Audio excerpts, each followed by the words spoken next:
Olá, pessoal.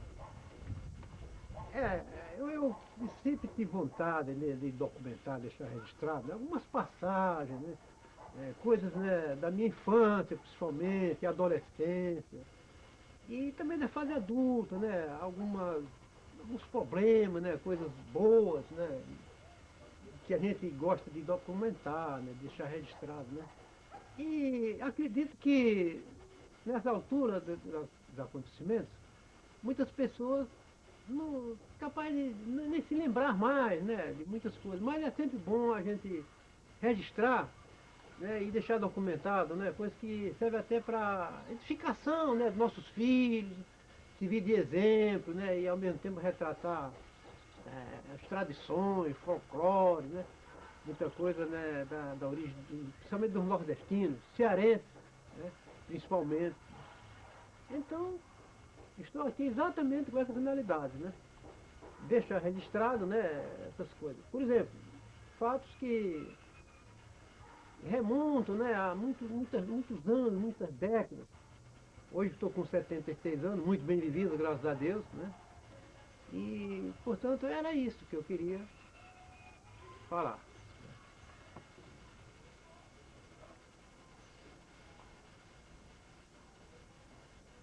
Falar sobre a minha infância é sempre uma coisa gratificante, porque são coisas belas que ficam, que jamais a pessoa, durante toda a trajetória da vida, ele esquecerá. Por exemplo, eu lembro que lá em casa, cada um de nós, dos meus 8 irmãos, eu nasci na fazenda Malhada da Areia, pertencente ao distrito de Macapá, hoje cidade do Jati. E naquele tempo, o Macapá, no ano que eu nasci, em 1928, pertencia ao município de Jardim, que é já na região do Cariri. Região do Cariri. Tudo bem. Então, como eu estava dizendo, lá em casa nós somos 9 irmãos, sendo 8 homens e uma mulher. E o meu pai costumava dar a cada um de nós atribuições diferentes. Por exemplo, um cuidava de chiqueirar os bezerros, outro cuidava de consertar as cercas, as roças, outro de vigiar. Eu, por exemplo, era muito solicitado para vigiar o milharal, né, o arrozal, espantar os passarinhos, entendeu? Não podia ali pousar periquito, patativa. Assim. Então eu me lembro bem que eu usava a funda. A funda é um instrumento que o nordestino conhece muito bem, né? Então eu dificilmente eu podia andar toda a extensão, que a roça era muito grande, então eu usava a funda. Mas nem assim eu conseguia dominar totalmente, né?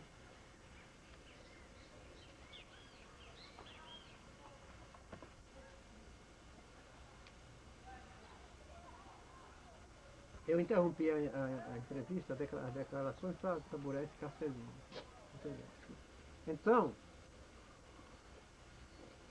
cada um de nós tinha a sua uma atribuição. Um cuidava de dar banho no cavalo, alimentar o cavalo, outro botar a comida dos porcos, outro chiqueirar os bezerros e assim por diante. E então papai, ele gostava muito de nos acompanhar nas nossas tarefas, ver o que estávamos fazendo, sabia muito bem, ia onde nós estávamos trabalhando, verificava se a nossa produção, entre aspas, né, se estava indo bem. E um detalhe interessante, elogiava quando nós fazíamos coisas boas, né, que ele, por exemplo, não podíamos enganá-lo de maneira nenhuma. Até interessante, por exemplo, bananeira, no nosso sítio, lá na Malhada da Areia, quem estiver me ouvindo, algum dos meus irmãos, dos meus contemporâneos daquele tempo, sabiam que nós produzíamos na nossa vazante existiam muitas frutas, né? Bananeiras, canas e pinhas, assim por diante. Então o papai costumava dizer o seguinte, olha, tudo isso é de vocês. Só só não pode tirar por conta própria, não pode, né? As bananeiras a gente tinha que cortar os cachos de banana, levar para casa, quando estava maduro, então ele dava para a gente comer. E ia tudo bem, não tinha problema nenhum. Nós obedecíamos, ele ficava satisfeito com a nossa obediência e nós íamos levando a vida na maior fraternidade, maior paz, né?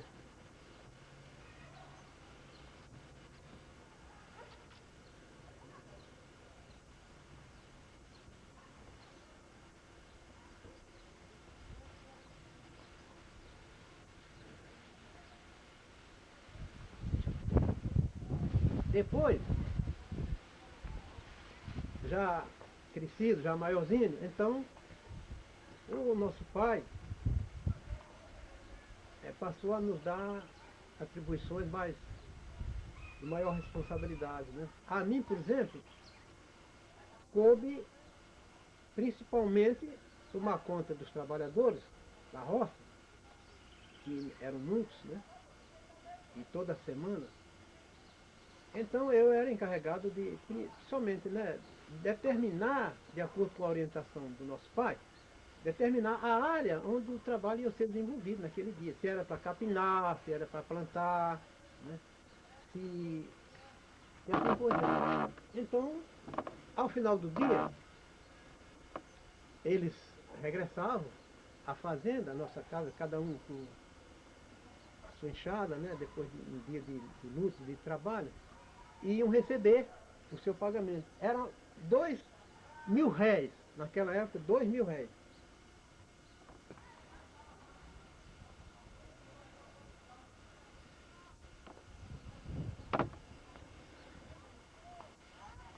É, estava falando das nossas atribuições, as nossas tarefas. A mim, como disse, competia levar os trabalhadores, apresentar a eles o local onde eles deviam desenvolver as suas atividades, ou fosse capinar, plantar, roçar, colher o milho, o arroz, assim por diante, né? E cada um de quem? Dos meus irmãos, dos nossos irmãos, que eram ao todo 8 homens e uma mulher. Começando em ordem decrescente, ou seja, o mais velho, José Benvenuto da Silva Filho, Joaquim Benvenuto da Silva, João Benvenuto Sobrinho, Otávio Benvenuto da Silva, Otônio Benvenuto da Silva, Otacílio Benvenuto da Silva, porém eu mesmo, que estou entre Otacílio e a Nativa, ou seja, Maria da Natividade. Depois o Otacílio, como disse, e por último o Norival, que é o Tacílio. Então, nascemos todos, eu, por exemplo, todos, nascemos na fazenda Malhada da Areia, como já disse, pertencente ao município de Jardim, comarca de Macapá, atualmente Jati. E de modo que, quando eu tinha meus já 12, 13 anos, então o meu papai resolveu me dar essas outras atribuições, que são consideradas mais importantes. Então passei a vender produtos da agricultura, produtos da lavoura, nas feiras. Quais feiras? As feiras de Macapá, as feiras de Belmonte e, por último, mais distante ainda, a feira de Salgueiro. Nestas feiras, eu tinha que, primeiro, depois de descarregar as cargas, né, no espaço da feira, propriamente dito, tínhamos que alugar sim, um depósito. A pessoa, eu, por exemplo, cansei de fazer isso, a gente tinha que ir num curral, grande curral, um cercado, onde existia lá um lugar onde se pagava, como vamos dizer, que fosse um estacionamento, né? Hoje em dia, o estacionamento de automóvel. Naquele tempo, os feirantes, eles que levavam os animais, eles tinham que ir nesse grande depósito, deixar o animal lá retido, pagavam uma pequena taxa, ou seja, um pedágio, né? Pagava. para poder ter o animal de volta na hora que ele resolvesse vender a mercadoria. Ia-se na prefeitura, alugava-se um litro, ou uma cuia, um litro. Se quisesse vender em litro, tudo bem. Se quisesse vender em cuia, aqueles mais abastados, que queriam comprar a maior quantidade, tinha que vender numa cuia. Uma cuia, é bom que se diga, é um volume, uma vasilha que contém 10 litros. E o litro é o litro propriamente dito. Então, feito isso, ao final da feira, tínhamos que voltar para casa, é lógico, evidentemente. Com o dinheirinho contado, né? Se sobrasse alguma coisa, tínhamos que deixar no depósito da prefeitura, existia um depósito para isso, para vender na feira seguinte. Então me lembro que eu estava com dinheiro no bolso, mas devido à responsabilidade que tinha perante meu pai, tinha que, se comesse um queijo, um mangai, como se diz lá, né? Um pedaço de rapadura, tinha que chegar em casa e prestar conta ao meu saudoso pai. Então fazia-se isso costumeiramente. Está aqui, meu pai, vendi tanto, apurei tanto, está aqui o troco. E colocava o dinheiro à vista dele, que aquele dinheiro naturalmente serviria para ele administrar a fazenda e pagar os seus trabalhadores. E assim cotidianamente. Fazia-se isso.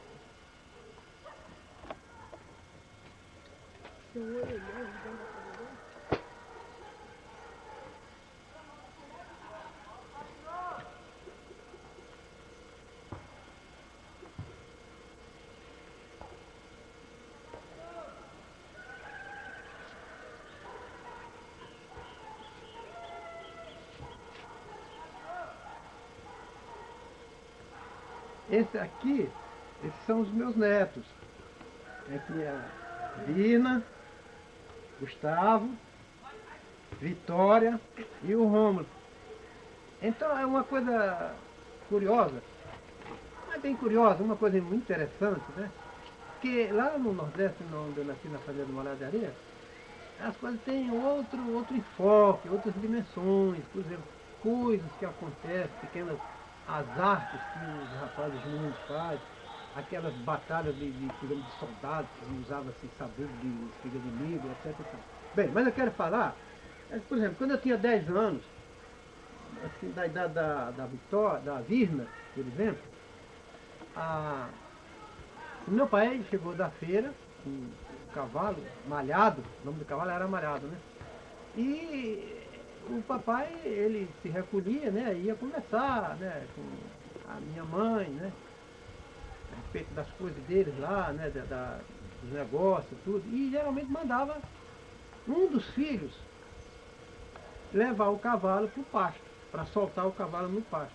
Acontece que, certo dia, quem foi designado para levar o cavalo para o pasto foi o meu irmão Otônio. Otônio, mais velho do que ele. E ele, por não querer ir sozinho, então resolveu me convidar. Ou melhor, me intimar, vamos dizer assim, que eu fosse com ele, levar o cavalo para ele não ir sozinho, com medo do escuro, sei lá, né? Então eu fui realmente com ele, os dois fomos, né? Quando chegou lá, ele foi tirando os morões da porteira, um por um. Os morões eram pesados. Tinha que abrir a porteira, retirando os morões, depois soltar o cavalo e em seguida colocar os morões no lugar. Acontece que eu fiquei encolhidinho, fazia frio, se não me engano era do mês de maio, nessa época, né? Eu fiquei encostado na cerca, esperando ele terminar o último morão, fechar a porteira para poder a gente regressar para casa e ir para as nossas redes, né? Ia dormir nas nossas redes, né? E ele foi tirando um por um. Acontece que o último, quando não tinha mais em que se escorar, caiu. Aonde caiu? Em cima da minha cabeça. O morão caiu em cima da minha cabeça. Foi uma pancada muito forte mesmo, né? Eu cheguei a cair tonto, botei água no sangue, botei sangue pelo nariz e pela boca. E fiquei ali parado, esperando que o acidente terminasse, né? A dor passasse, né? E meu irmão ficou muito preocupado comigo, não sabia o que fazia, não sabia se comunicava o acidente, não sabia se dava um tempo para eu melhorar. né, e tal. E me pedia, inclusive, para mim não contar nada a ninguém, porque ele, de certa forma, ele achava que eu tinha sido culpado, que ele tinha sido culpado, mas não tinha sido, não tinha sido.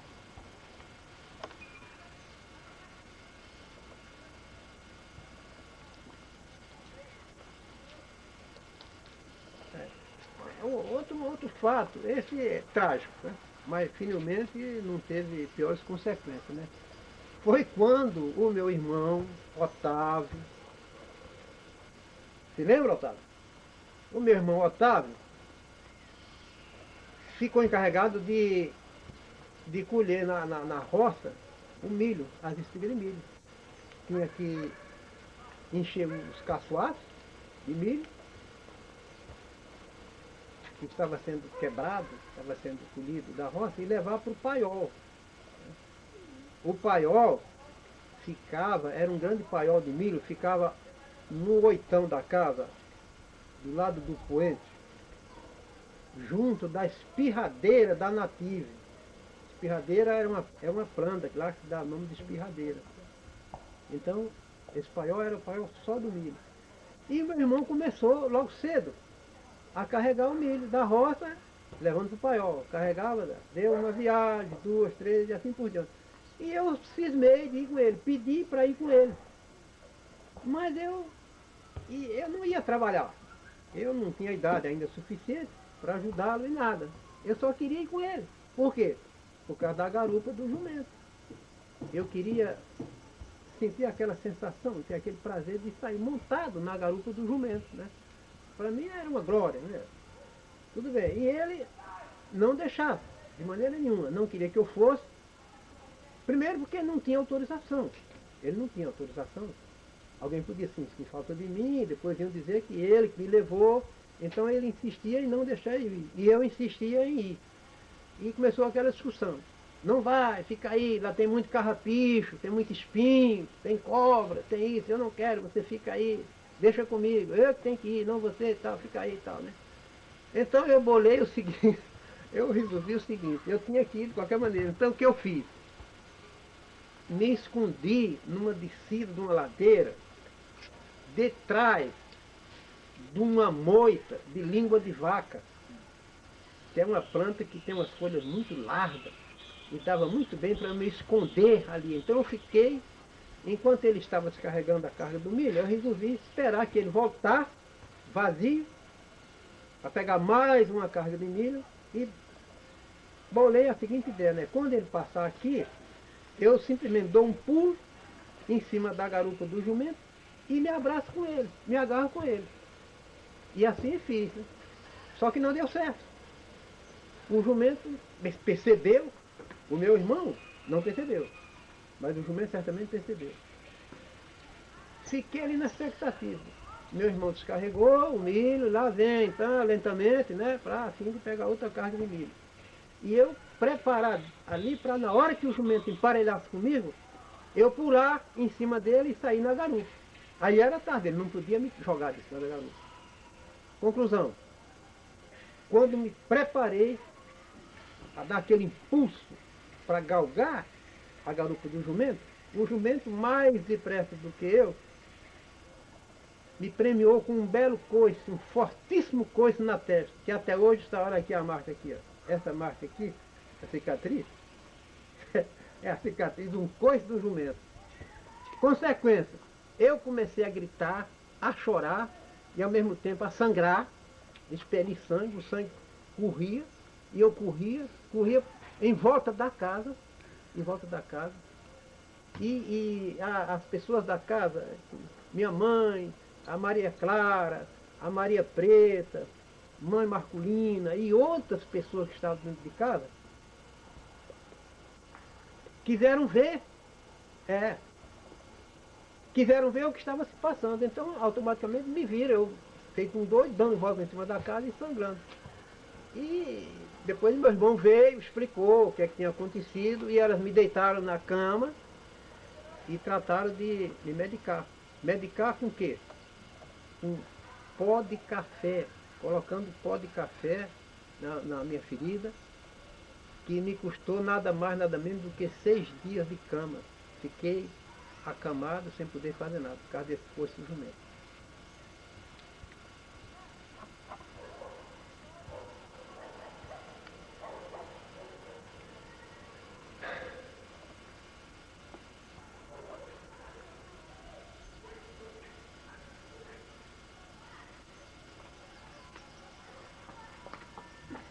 Outro fato curioso e de certa forma até trágico que aconteceu também, e ainda nessa fase da minha infância, foi o seguinte, ainda com relação à colheita, né, de milho, só que aí já era noutro lugar, né, na própria Fazenda Marada da Areia, mas na Rocinha, porque lá os lugares eram todos conhecidos, denominados, tinham nome. Por exemplo, Ilha do Meio, Lagoa da Aliança, Lagoa do Senhor Cornélio, Rocinha, Vazante e assim sucessivamente. Então, foi o caso da colheita do milho da Rocinha. Me lembro que estavam meus irmãos, não me recordo bem quais deles, né? Mas certamente um ou dois, talvez o Antônio e o Otávio, que eram os mais velhos, acima de mim. E também tinha o Joaquim Baú, o famoso Joaquim Baú, seu Baú, morador nosso desde a minha infância. E mais dois primos, filhos de tio Olímpio também, se não me engano, estavam nessa turma carregando o milho. E como tinha que passar várias vezes pelo mesmo local, né, na tal porteira, onde houve a queda do morão em cima da minha cabeça, eles resolveram me deixar ali, tomando conta da porteira, a porteira aberta, para evitar que toda vez que passasse com a carga, tivesse que abrir e fechar, abrir e fechar. Então, me deixaram ali, tomando conta da porteira. Foi quando, não sei, realmente não sei, primos, irmãos, estiverem me ouvindo, me vendo, me perdoe, não sei de quem partiu a ideia de um de vocês. Qual foi a ideia? Tirar o meu short, me deixar nu, literalmente nu, e jogar o meu short e a minha blusa, a minha camisa, em cima da catingueira. Se lembra a catingueira, aquela catingueira que tinha no portão, dava entrada na porteira que ia para o milho? Pois é, a catingueira servia de estaca para fazer a cerca. E eles simplesmente tiraram a minha roupa, me deixaram pelado e jogaram a minha roupa em cima da catingueira. Eu fiquei chorando, com vergonha, que alguém me visse, e certamente ninguém ia me ver, porque lá não tinha ninguém. Só algum cabrito, alguma cabra, os passarinhos que andavam por ali também, tudo bem. Mas eu não queria ficar nu, eu queria ficar vestido, queria minha roupa. E eles, com a maior gozação, saíram rindo, olha ele, tá, essas coisas todas, né? E eu então resolvi o seguinte, por conta própria, por não querer ficar nu, subi na catingueira, o nome é catingueira mesmo, né? Subi na catingueira para pegar a minha roupa e vesti-la embaixo, naturalmente, quando chegasse em terra. Só que a catingueira era muito alta e eu, cansado, escorreguei da catingueira com a minha roupa na mão. E na tal cerca, existia uma ponta da cerca, da vara da cerca, que estava para cima. E o meu corpo pesou em cima dessa ponta. Essa ponta furou aqui, ó, a minha barriguinha, está aqui, ó. Aqui é a cicatriz. Aqui foi a cicatriz. Não sangrou porque aqui não tem sangue, não tem veia, né? Mas ficou aquela coisa branca, ardendo e ferida, um golpe muito grande, muito profundo. Talvez até prejudicou meu intestino. Eles ficaram muito apreensivos comigo. Quando chegaram, me encontraram gemendo, triste, né? E logo descobriram o que é que tinha havido, porque inclusive eu contei. E ficaram cada um achando que era o culpado, porque fizeram isso, e agora, o que é que vai ser, como é que vamos fazer, né, e tal, né? E pediram para eu não contar nada a ninguém. E eu tive que aguentar. Eles mesmos, que aquilo foi durante o dia todo, trataram de fazer curativo, o modo deles, né? Passaram óleo, plantas pisadas, folhas e tal, né? Conclusão, fiquei bom e não foi ninguém para cadeia. Ninguém ficou sabendo. Por causa uma característica meus irmãos, cada um, como já disse, tinha uma vocação para uma coisa, além das obrigações, cada um tínhamos, por exemplo, cada um tinha a sua vocação. Eu me lembro que o meu irmão Otônio, ele ainda muito jovem, muito menino ainda, né? Ele cismou que tinha que ser músico. Então resolveu, ele mesmo, inspirado, não sei como, nem quem, resolveu fabricar bandolim. Ele fazia bandolim. Ele meio que fazia bandolim e se recolhia a um quartinho que tinha lá, um quartinho. Aquele quartinho foi feito, se não me engano a memória, não falha a memória, foi feito para guardar celas, instrumentos, né? Coisas de animais, de cabrestos, né? Essa coisa toda. Então, Quinca, Joaquim do seu baú, ou Quinca baú, mais propriamente dito, né? Usava também esse quarto. Então eu me lembro que eu vi, muitas vezes eu vi o meu irmão lá, nesse quartinho, recolhido, sozinho, sempre só, fazendo bandolim. E o que é que usava para as cordas do bandolim? Rabo de cavalo. Corda feita de rabo de cavalo, aquelas fios, as crinas do rabo do cavalo. Ele fazia muito isso, né? Esse mesmo meu irmão, também aconteceu outro caso muito grave. Não sei se ele está me vendo, me ouvindo, ele se lembra disso, né? Tinha ido para o Macapá para fazer compras, e quando qualquer um de nós íamos fazer as compras, levávamos sempre uma relação das coisas que tínhamos que comprar. Uma pessoa, uma mulher encomendava um relógio de linha, outro um litro de querosene, outra um rolo de fumo, e assim por diante. Um quilo de açúcar e assim por diante. Então meu irmão vinha com essas encomendas, inclusive algumas encomendas também lá para casa, e estava anoitecendo. Então quando ele foi passar na Queimada Grande, que era um lugar vizinho nosso, na Queimada Grande, ele já estava anoitecendo, meio escuro, e o cavalo no qual ele vinha montado e trazendo aquele surtimento, aquelas mercadorias, aquelas coisas, que as pessoas encomendavam, essas coisas da família encomendavam, e o cavalo escorregou numa ribanceira muito alta, escorregadia, onde havia muita lama, tinha chovido nessa época, e o cavalo escorregou e foi se ter lá embaixo, num lugar bem fundo e de difícil acesso. E o cavalo simplesmente ficou atolado lá no meio da lama e da água. E meu irmão se debatia, não podia sair de lá, porque as pernas dele, juntamente com a sela do cavalo, cilha e tudo, estavam dentro da lama. E o cavalo, por sua vez, fazendo força. Quanto mais fazia força, mais afundava. A sorte dele foi que vinha passando um vaqueiro, conhecido nosso, vizinho, né? E viu aquela cena e correu, foi lá em casa avisar o que estava acontecendo.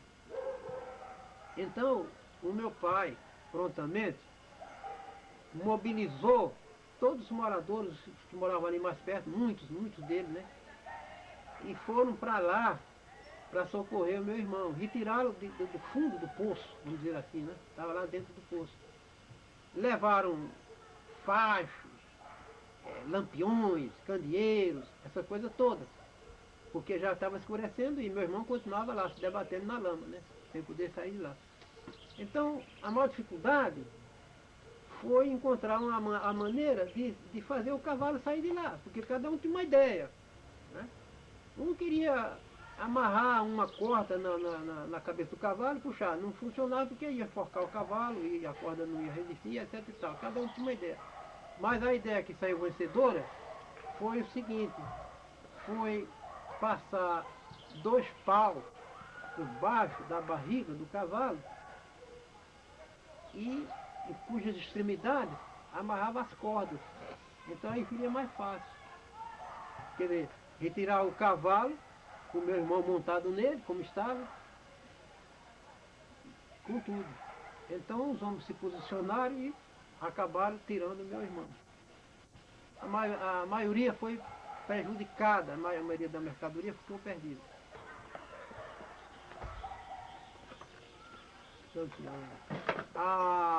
Também é uma coisa que me recordo bastante, de uma história que meu pai contava, que tinha acontecido.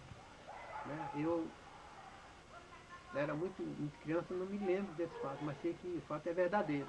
Lampião, naquela época, era o terror do sertão. Falava-se muito de Lampião. Em todos os lugares falava-se de Lampião. E falava-se com medo. Com medo de quê? Dele aparecesse e fizesse desgraça, destruísse, matasse, roubasse, fizesse muita coisa, que realmente Lampião foi muito temido em todo o Nordeste. Né?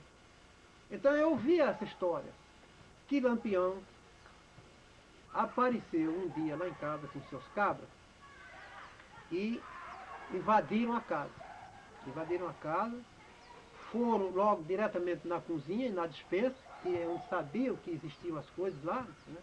Muita fartura, tudo dentro, carne de sol, rapadura, farinha, queijo, muita comida, muita fartura. E depois de saquear tudo, foram na cozinha, destamparam uma panela. Essa história foi contada por meu pai e minha mãe. Eu ouvi isso deles. É um fato verdadeiro. Minha mãe, ela se dirigiu a um dos cangaceiros, um dos cabras, e perguntou quem era o chefe dele. E foi-lhe apontado o chefe, que era exatamente o Lampião.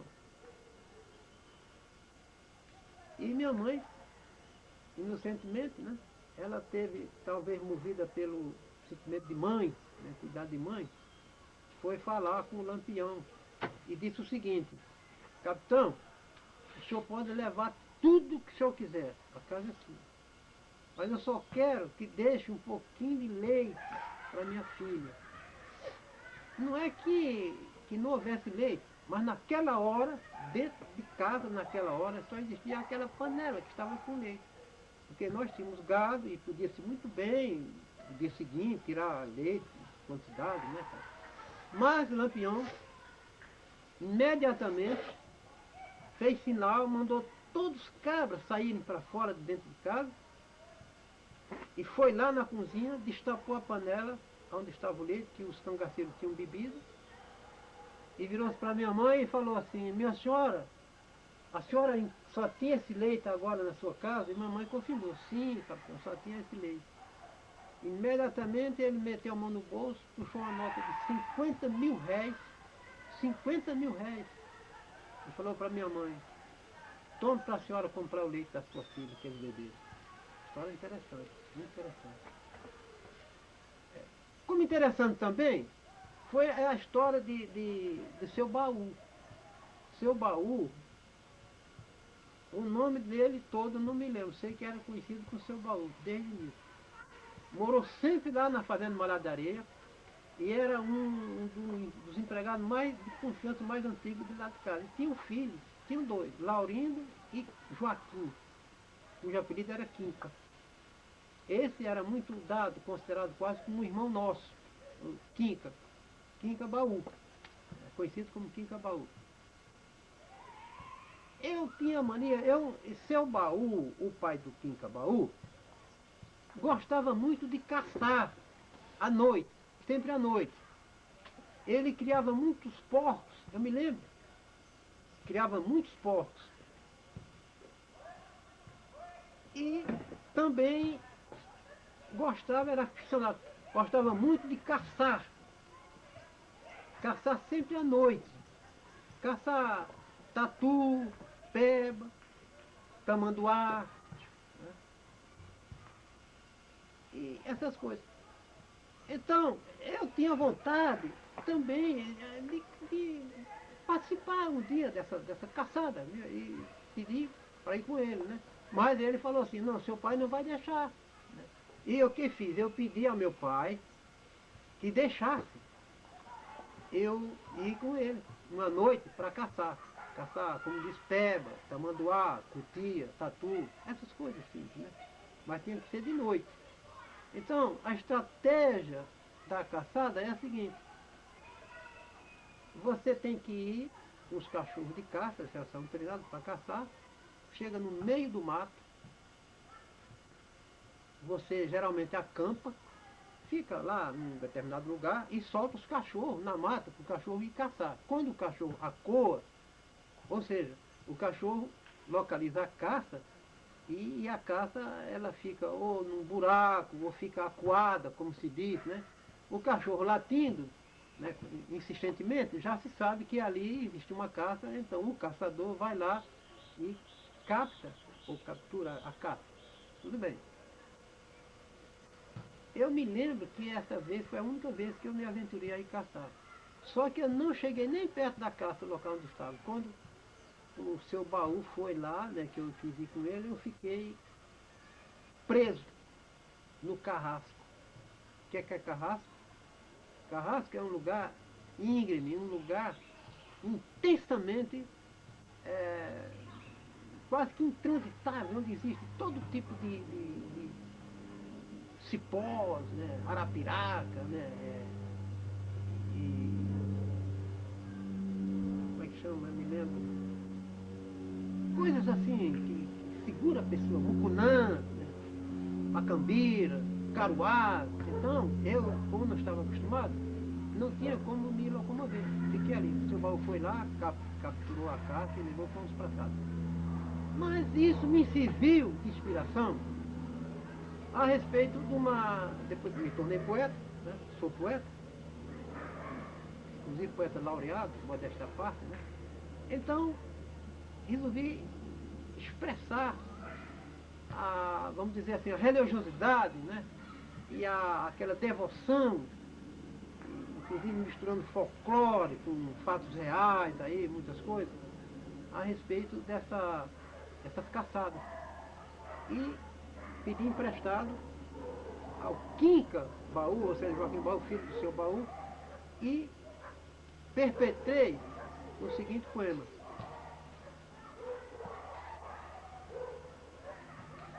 Quinca Baú bem sabia que era pecado caçar sexta-feira da paixão. Mas, vendo o filho chorar por um pedaço de pão, Quinca Baú teve pena e sentiu no peito a luta do amor contra a devoção. No pote secou a água, na terra secou o chão. No peito cresceu a mágoa, no olhar a contemplação. Quinca Baú foi a caça, espingarda, foi de espingarda na mão. Diz o povo que no mato a terra sumiu com quinca, espingarda, caça e cão.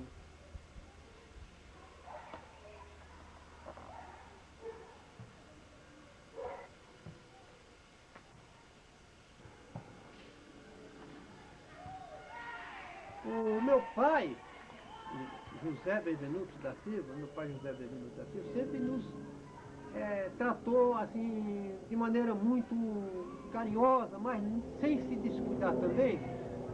Ele queria que nós tivéssemos conhecimentos, aprendêssemos a ler, escrever, contar, essas coisas todas, né? E talvez já pensando que nós iríamos futuramente ter que sair dali, ter que viajar, enfrentar novos problemas, e conseguir empregos, e assim por diante. Então ele sempre se preocupou com essa parte do ensino, essa parte da educação, da intelectualidade. Ele queria que nós fôssemos realmente pessoas, vamos dizer, diferentes, e que tivéssemos conhecimento suficiente para, se for preciso, como todos nós imigramos, viajamos, né, ter conhecimento de tocar a vida, né, longe dali, daquele ambiente. E foi exatamente isso que aconteceu. Nos preparamos primeiro, aprendemos o que devíamos aprender, o que tínhamos que aprender, para podermos, aonde chegássemos, no caso do Rio de Janeiro, ter oportunidades de sobreviver. E foi exatamente isso que aconteceu. Nós viemos para o Rio.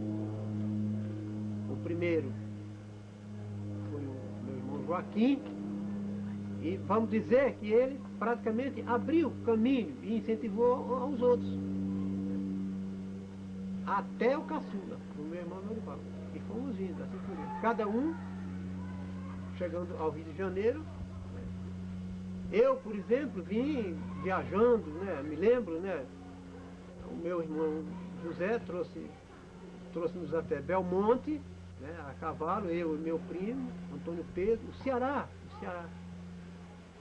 Viemos para Belmonte a cavalo, o José Benvenuto, ou seja, José, que é meu irmão, voltou com os cavalos para a fazenda, e nós viajamos até Rio Branco, hoje Arco Verde. Viajamos de caminhão. Aí começou a nossa vinda. Quer dizer, primeiro a cavalo, depois de caminhão até Rio Branco, de Rio Branco a Recife de trem, e por último viajamos de navio, até chegarmos ao Rio de Janeiro. Aí, chegando ao Rio de Janeiro, cada um de nós, eu, por exemplo, já estava, vamos dizer assim, determinado que eu iria sentar praça na Polícia Militar, eu iria ser soldado, ia fazer carreira.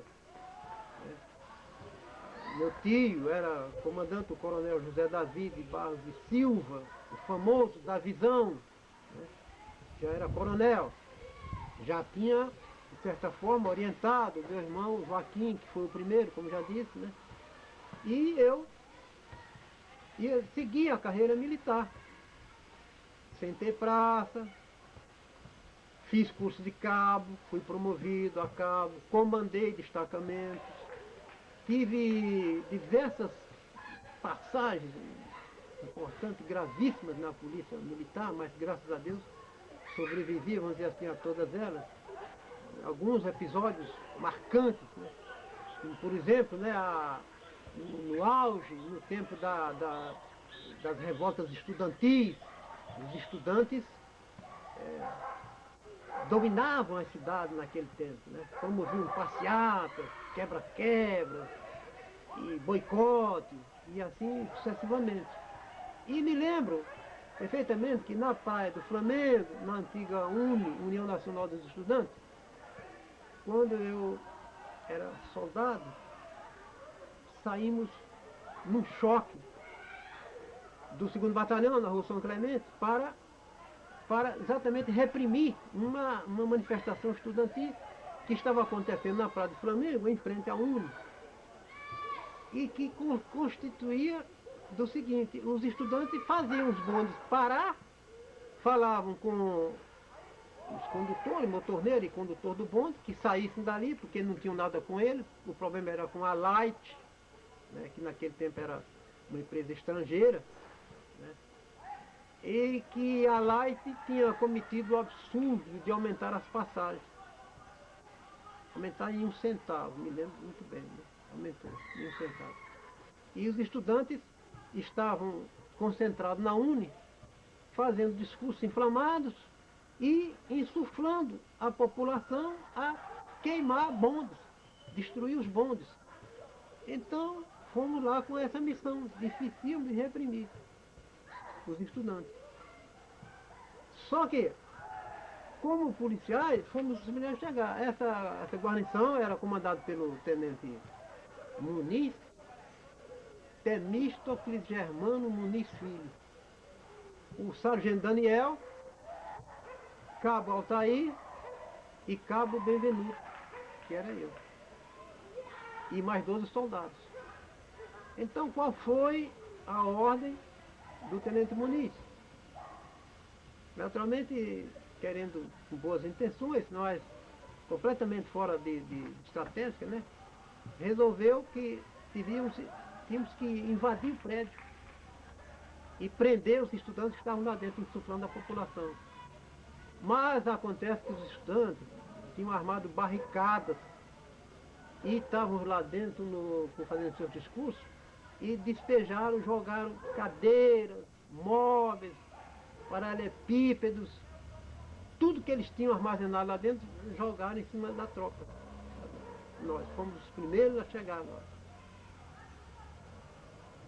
Em seguida, tiroteio, balas perdidas, tudo quanto era lado. Eu olhei para um lado, olhei para outro, não via mais ninguém, porque os meus colegas, né, já tinham todos se retirado dali. E eu, a única coisa que eu pude fazer naquela hora, naquele momento, achei que seria interessante, era me jogar debaixo de um bonde, até que a situação passasse, né? Ou que alguém me visse, chegasse mais reforço, etc. e tal. Pensei exatamente nisso, né?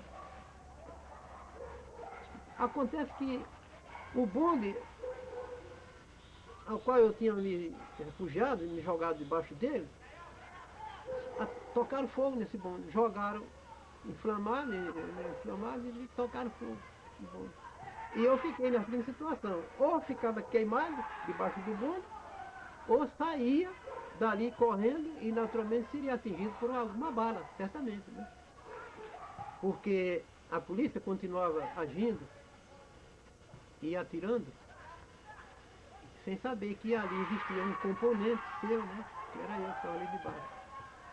A minha sorte foi que, de repente, houve um pedido de socorro, consequentemente, e chegou a cavalaria, e a cavalaria, como se sabe, né, tem mais poder e mais força de persuasão e até de repressão, de conhecimento. Então, a cavalaria fez com que os manifestantes se debandassem, né?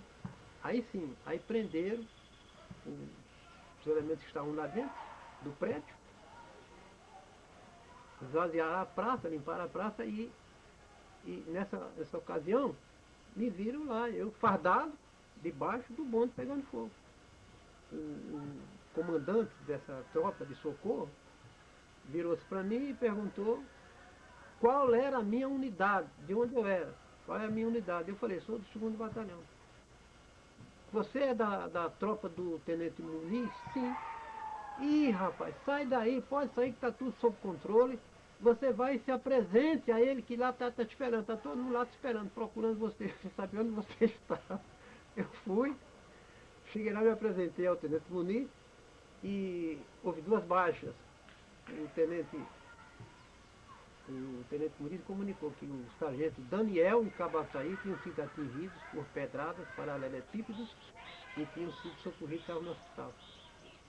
E nós regressamos ao batalhão.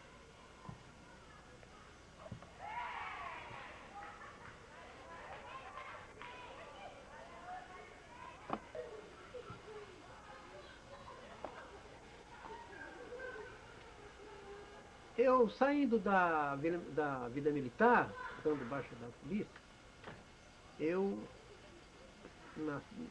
estudante já, né, e, inclusive militante, né, também estudantil, e participei, por exemplo, de diversos, e ao mesmo tempo estudantil e literário, né? Já nessa época travei conhecimento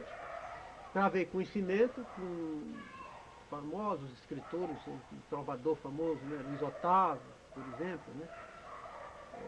Jair Campos, capixaba, que é professor da Universidade Federal do Rio de Janeiro, e passei a participar, né, de vários concursos literários, E também colaborar em diversas revistas e jornais, concorri em alguns concursos, dos quais saí vitorioso, em alguns, ganhei o segundo lugar do concurso da revista ANBB, também em Guanabara Fluminense, um concurso de poemas curtos, e fui convidado a colaborar na coletânea de trovas, né, Meus Irmãos os Trovadores.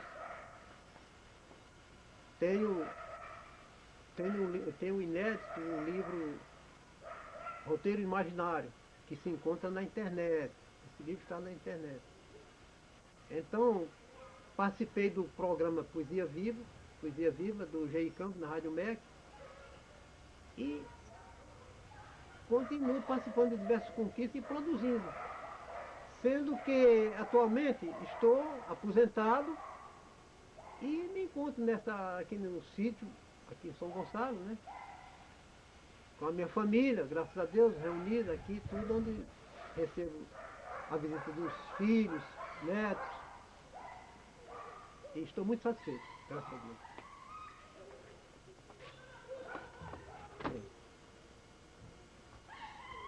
Finalizando, eu gostaria de oferecer a vocês, todos vocês que estão me vendo, eu vou recitar alguns dos meus poemas que fazem parte do livro. Então, eu selecionei esses três poemas. O primeiro é Garoto. Garoto acanhado, calado, quietinho, que passa sozinho, aonde você vai, sem nome, sem pai? Garoto, o destino não é bem cretino, suvina danado? Ainda menino, você, pequenino, fundilho rasgado, rostinho chupado, tristinho, sem graça, e a gente que passa, estirando a mão, pedindo tostão. Quem é que não chora? Quem é que não sente? No país amado, no país da gente, rostinho chupado, garoto acanhado, fundilho rasgado, estirando a mão, pedindo tostão. Este outro poema inútil. Este poema é tão inútil que não serve nem para consolar. Amaldiçoado seja o signo de angústia que assim me insulta, que assim me oprime, me insulta, me apavora. A humana mão que pede, ontem foi prece, foi bálsamo, foi carência, e agora é só e triste como um pássaro afogado. Por último, tem esse poema, Cirandeiros. Cirandeiros, venham todos novamente cirandar.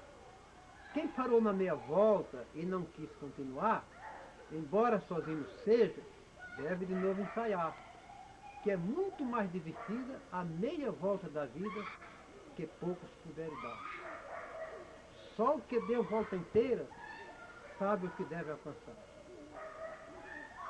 Poeta, esta vida é boa, completei a minha volta, já sei rir, já sei chorar.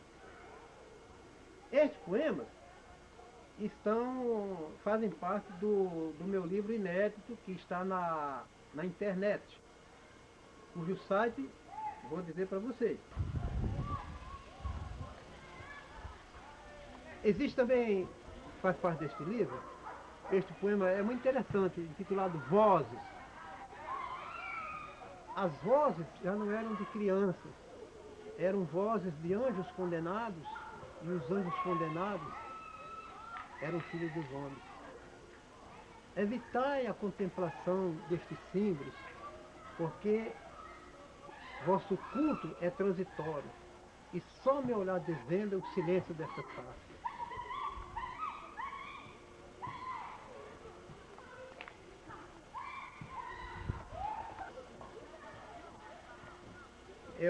vou terminar com